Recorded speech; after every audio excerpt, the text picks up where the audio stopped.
Goodbye. Hello, Heisman. 20, 25, 30, 35, 40, 45, 50, 45. There goes Davis. Oh, my God. Davis is going to run it all the way back. Auburn's going to win the football game. They give it back now to the 30. They're down to the 20. All the band is out on the field. He's going to go into the end zone. Four-man Alabama rush. Got him. No, they didn't. Oh, my gracious. Yep. How about that?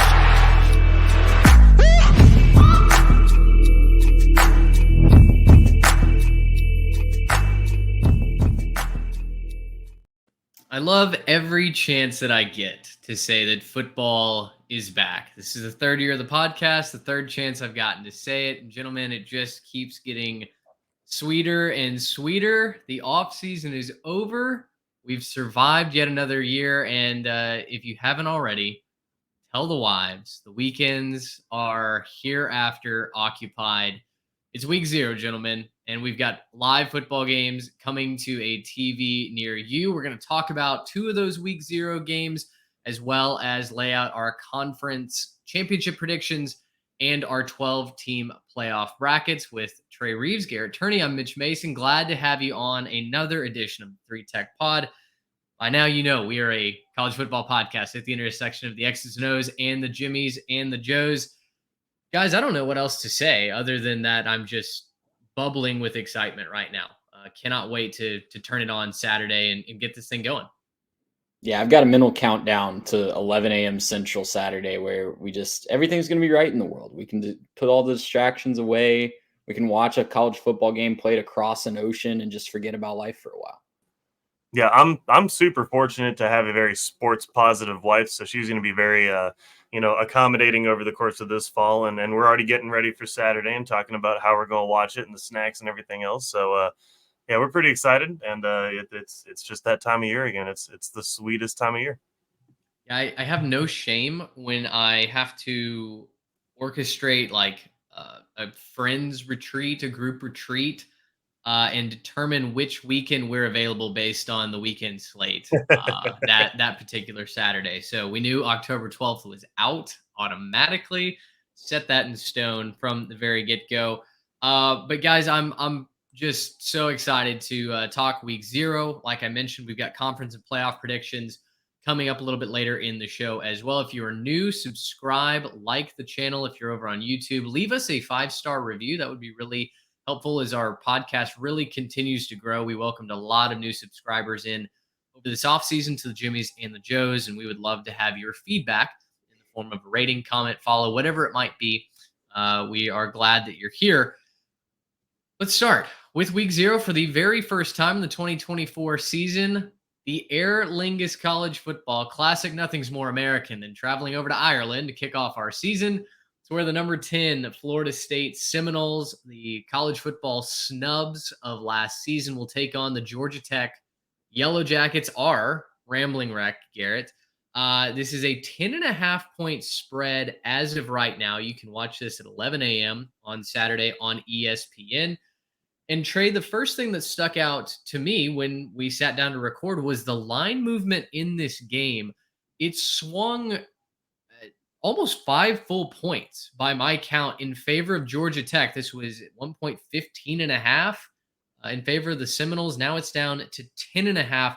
What's the top thing that stands out in this game to you, and why is that line moving so much? To me, I think, and the reason the line is moving so much, I think, is all offseason long, those lines are mostly based on brand names, especially in the transfer portal era and just where we're at in college football right now. And Florida State is a much better brand name than Georgia Tech. Anyone that was betting randomly in Vegas or randomly looking at college football lines in April, May, June, July, sees Florida State, Georgia Tech. Oh, Florida State's going to win that game.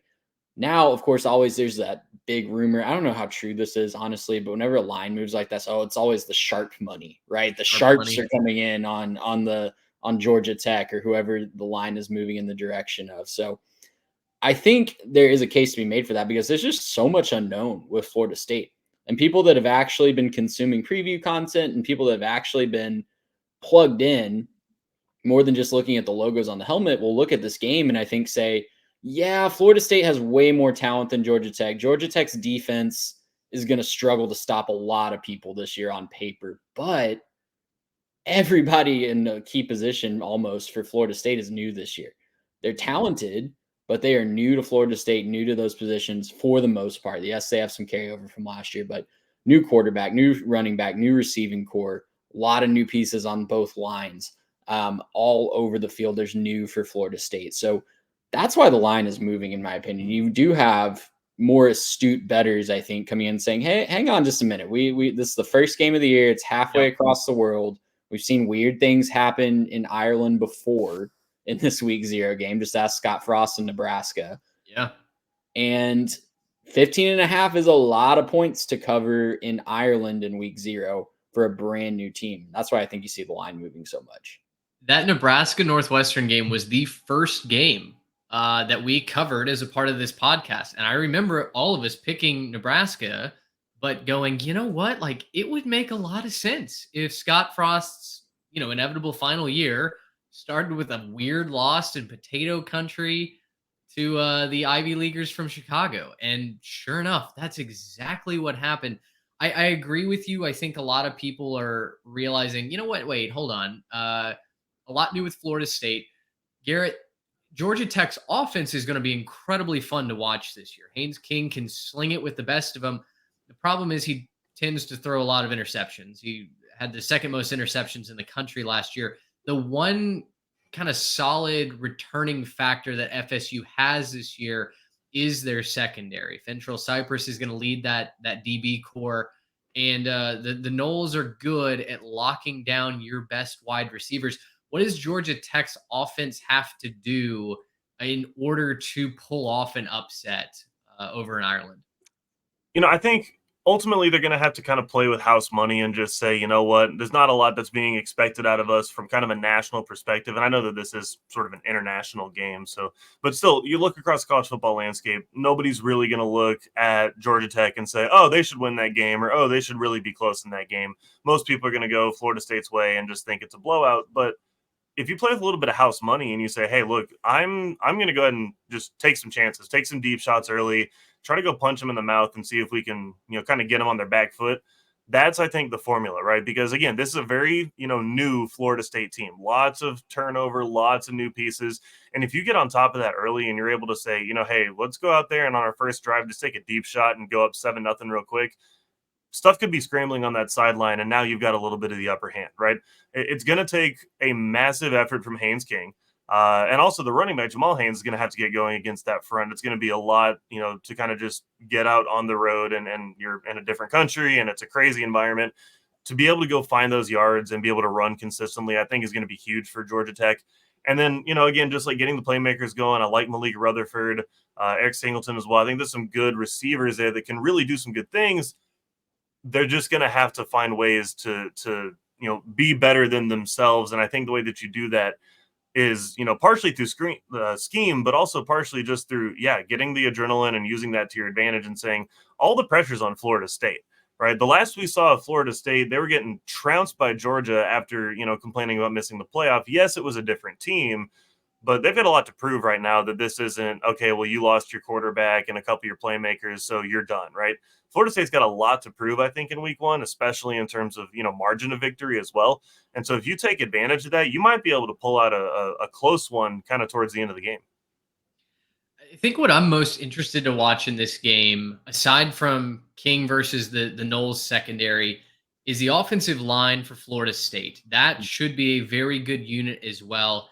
Trey, we talked about Georgia Tech not having much of a pass rush last year and what little pass production they did, or pass rush production they did get last season, walked out via the transfer portal. So you're going against a known commodity in this offensive line for the Noles with a whole lot of unknown for Georgia Tech. New defensive coordinator and Tyler Santucci comes over. It kind of seems like this might be a game for the Yellow Jackets to try some things, for that new defensive coordinator to go, you know what, let's see if we can install a chaos factor in this game. It worked for Northwestern 2 seasons ago. I think if Georgia Tech can confuse DJ Uiagalelei and make Florida State somewhat one-dimensional, perhaps that lets this door creak open to not only a cover, but potentially an upset as well. Well, yeah, and you mentioned DJU. This is a fantastic test for him, right? Because that's the main thing my eyes are on this weekend. I want to see how DJU responds being back in the spotlight. The eyes of the entire college football world are going to be on him. And the last time he had that, it wasn't great. You can talk about the scheme, you can talk about the talent around him, you can talk about the coaching situation at Clemson, whatever. The bottom line is it was not great the last time he had all the eyes on him. People were clamoring for a true freshman to come in and replace him. So that is what I want to see this week. He has 5 seniors, it looks like, that are going to start on the offensive line in front of him. The defensive staff at Georgia Tech is certainly going to try to throw everything they've got. They're going to play with a can't lose mentality, right? Because when you're an underdog in Ireland, you might as well just go all out and try to see what happens. So they're going to throw some crazy stuff at him. I think the seniors across that Florida State will be ready or at least be able to adjust very quickly to what they see. So it really is all on DJU. Don't throw a stupid pick. Be accurate. You're going to have guys that are open. Hit them, right? Things that he couldn't always do when we saw him at Clemson. We saw him get a lot better when the pressure was off a little bit at Oregon State last year, but there's still glimpses of that old DJ that came creeping through. Teasing my playoff picks, I went back and forth in the ACC because of that. And I think I'll either be feeling really good about my playoff pick out of the ACC or really bad coming out of this game in Ireland. And I will overreact either way. Yeah, there is definitely one outcome here that shakes the landscape in college football. That would be if the Noles lose in their inaugural game here in 2024. We mentioned the spread is at 10.5 right now. As we move into our picks for this game, if I could still get it at 15.5, I would be really confident about taking Georgia Tech. I think this has a feel to me like Florida State does find a way to win. They win by 10 to 14 points, a 2-score game. I'll roll with Georgia Tech to cover the spread, mostly because I want to believe that the Yellow Jackets offense is hell on wheels, a very difficult test for the Noles out of the gates, as they're still going to be figuring some stuff out. You throw in the travel, you throw in all of the non-normal elements into this game, and I'll say that Brent Key's squad keeps this close. I do think Florida State wins, but I'll take the Yellow Jackets plus the candy to start this season. Yeah, I'm going to take Florida State minus 10.5. That line coming down is just enough for me to take Florida State in the points. I was definitely leaning towards Georgia Tech when it was up in the 15 range, like you said, but give me Florida State to cover the 10.5. I'm going to rock with the Murder Hornets on this one. They're not going to win the game, but I think they're going to go ahead and go in there and cover that 10.5. I think they're going to be able to get up there and do it. Look, at the end of the day, Yellow Jackets probably not good enough to really win this game. Probably can't really, get a lead, take a lead, and really carry that through most of this game. But what they can do and what I think they're going to do is they're going to force some mistakes. We've seen DJU, liable to make a mistake here and there. And I think this will be a learning experience for him. I think he's going to make a couple mistakes that aren't quite going to cost his team the game, but I think it's going to make it, where Georgia Tech's going to kind of hang around and not quite go away. I think they're going to be able to stay in this game, hit some shots, maybe get a couple of sacks on some insane blitz, just play a little bit of crazy football, right? Just, you're not playing anything super smart. You're like, you know what, we're going to bring 7 because we want to, right? And they're going to be able to force a couple mistakes. Ultimately, Florida State's good enough. I think they'll be focused. I think Florida State is on an absolute mission this year. That coaching staff has got to be dialed in after what happened at the end of last season. And I think ultimately they end up winning this game. But 10.5, I think Georgia Tech can hang and stay in this game to the tune of a really high scoring game, but end up falling maybe 7, maybe 10 points short. Yeah, Georgia Tech doesn't win a rock fight. This has to be a high scoring affair, a back and forth kind of game. If the Yellow Jackets have any chance in this, because I don't know that defense is going to stop very many people. I have a question for you guys real quick. Yeah. Are we moving on past week 0? No, to SMU, Nevada. Okay, go ahead. Never mind. I'll save my question. I was going to say SMU Nevada is the other game that we care about this weekend. Now, Montana State, New Mexico, will it be on my TV? Of course it will. Montana State's favored by like I 13 was going to say, I points. don't know that we need to get into a breakdown of why Montana State is favored by 11.5. All you have to do is listen to our last podcast episode previewing the Mountain West. You'll understand why with New Mexico. You'll also understand why SMU is 25-point favorites over Nevada on the road. This total has also swung down just a little bit. At last I saw it was SMU minus 28. Now it's all the way down to 25. I can't really defend any smart money, quote unquote, coming in on Nevada because they might really stink this year. First year of a new head coach. What we do know, though, is Preston Stone is a starting quarterback. He's healthy. He's ready to go for the Mustangs. I'm intrigued to watch this not only because it's week 0 and we get college football back, but Garrett, mostly because I think this is where SMU really has to take advantage of the runway that they have. Nevada, Houston Christian, BYU, a game that we'll be in attendance for before they take on Florida State in their ACC opener.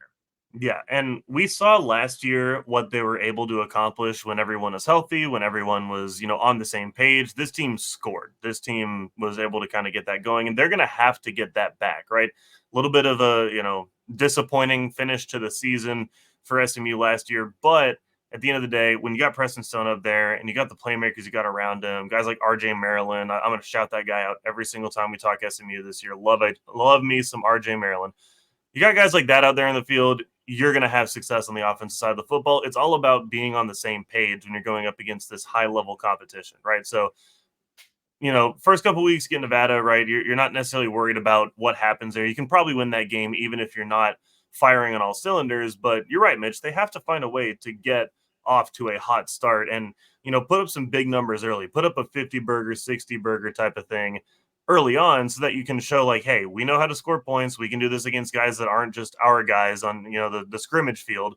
We can do this in a real game against other guys we don't see every single week. So, I'm excited to see this. I think they're going to take care of business. I think they're going to be right back off to it. I'm also curious to see if that defense can keep it up from last season. Defense played surprisingly well, did lose a couple pieces that were fairly important, but they still bring back a lot of guys that I think are going to be key contributors to that defense. And if you can kind of get them back up to speed and show a really good defensive effort, I think if SMU wins this game, something like 63-28, they'll be a little disappointed they gave up so many points. I think they're looking to put up, a pretty big number and then keep the other team, down around, 20, maybe under 20 to make sure that you're looking to say, hey, we came out there, we were completely dominant. We're ready to go compete in our new conference. Yeah, I'm right there with you guys. I don't see SMU having a lot of trouble on Saturday. I'd be leery on laying actual money on this game because it's week 0 and it's the first game of the year and it's a long road trip to a weird place. Reno's a weird place to get to from Dallas. So it's just a lot of interesting factors there that would make me leery of betting actual money on SMU, but they shouldn't have any problems offensively. It is should be a work out the kinks situation. Just get, like you said, Mitch, get that runway going, get ready for the big ones coming up soon. Yeah, Trey, Reno's a weird place to get to from anywhere, honestly. Like, Reno's kind of just out there on a weird island.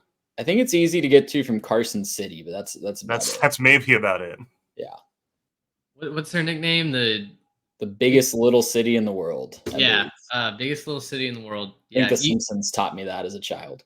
Listen, some weird things are bound to happen in Reno. I'm curious to watch the trenches for SMU. They've done a lot working to make sure that they have built up the offensive and defensive line to be ready to play at the power level. And yeah, again, all of these are essentially scrimmages for me to get ready for Florida State. Now, certainly can't just fall asleep at the wheel. That's a recipe for a lot of embarrassment on national TV. But I really want to see how the offensive line gels, how Preston Stone is protected. And I love seeing how this defense has developed as well. With as many guys as they've taken in the transfer portal, they've done a really good job getting specifically like defensive backs out of the Dallas area. So I think you're going to see a lot of depth at corner and at safety. And I'm excited to see some of the young guys get to play for SMU as well. Don't forget, Kevin Jennings is a backup quarterback. Helped them win an American title last year, right? Beat Tulane. So capable depth all across this line. I would take SMU minus the points. But again, like you said, Trey, I don't know that I'm necessarily just racing to the window to place this bet. Just let the game unfold. Maybe save your money for week 1, week 2, right? I don't know that we need to blow it all here in week 0. Those are our week 0 thoughts. We'll talk about these 2 games on our Monday episode, as well as kind of reset, get you ready for week 1, ask some questions, identify some themes for this season. So make sure you're subscribed. Stay tuned for that. But guys, we want to move into real quick, Mitch. Can I throw something out there real quick for y'all? Yeah. Will Delaware State make it to Hawaii? Yes or no? No, I don't think they make it. Logistically, it's a nightmare. It's such a nightmare. They missed a flight. If you haven't been following the story, they were supposed to fly from JFK in New York City directly to Honolulu. It's a 10.5-hour flight, and they missed it yesterday. That's like bus problems or something, right? Yeah, a bus snafu was the direct quote from the spokesperson from Delaware State. So amazing. When school officials are using the word snafu, something has really gone wrong. I think we're going to figure it out. I think someone is going to make this happen. Someone is going to say, you know what, take my private plane. But not ideal given the hectic travel situation. Yeah. Do they have any notable alumni who maybe they would offer up the plane? That would be my question. Because I'm on it. I'm sure they were figuring if they didn't already know. Gracious him! How about that?